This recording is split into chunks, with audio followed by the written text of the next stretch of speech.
العربية السعودية تقوم بتوقيع اتفاقية دفاع مشترك بينها وبين باكستان.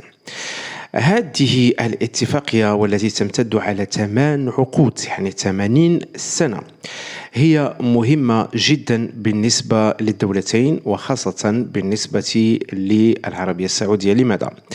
لأنه عوض أن تقوم بإنتاج أسلحة نووية بنفسك، وهذا شيء ضرب من المحال، لأن الرقابة الغربية والأمريكية والإسرائيلية على الدول العربية الإسلامية خاصة، يعني خاصة الدول العربية الإسلامية، هي رقابة شديدة جدا، خاصة فيما يتعلق بالنووي، ورأينا ماذا فعلوا بإيران. إذن عوض أن تعمل على امتلاك هذه الأسلحة النووية بنفسك، يعني أنت تكتفي بالتوقيع مع دولة نووية أخرى، وتوقيعك مع دولة نووية أخرى يعني خاصة إذا كانت دولة إسلامية مثل دولة باكستان التي يمكن الوثوق بها. إذن توقيع اتفاقية مع هذه الدولة الإسلامية التي لها علاقات متجذرة وإسلامية مع العربية السعودية، يعني أنك قد امتلكت الأسلحة النووية بشكل غير مباشر.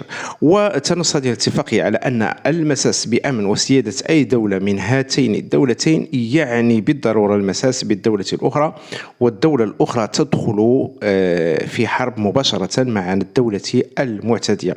هذه رسالة واضحة إلى الولايات المتحدة الأمريكية وإلى إسرائيل، إلى الولايات المتحدة الأمريكية، لأنها بعد الضربة الإسرائيلية التي وجهتها لقطر، هذه الرسالة تقول بأنه لم نعد نثق في الولايات المتحدة الأمريكية، لأن قطر كانت يعني لها دفاعات جوية إلى آخره، وكانت لها وعود بالدفاع من يعني الدفاع عن قطر من أي اعتداء خارجي، لكن هذا لم يحدث وتم الخذلان.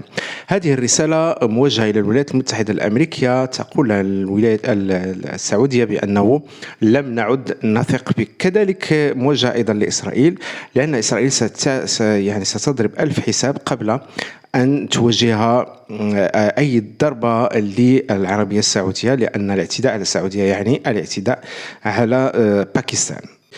أتمنى أن يتم توسيع التعاون الاستراتيجي أقول بين الدول الإسلامية، ليس فقط العربية السعودية ولكن أيضا دول إسلامية أخرى، بحيث لا يجرؤ أحد على المساس بأي دولة من الدول العربية أو الإسلامية، خاصة الدول التي لها يعني تقارب كبير في الحكم بينها وبين باكستان، ولها مشتركات كبيرة بينها وبين باكستان. بهذه الطريقة لن يجرؤ أحد على المساس بأي دولة عربية أو إسلامية.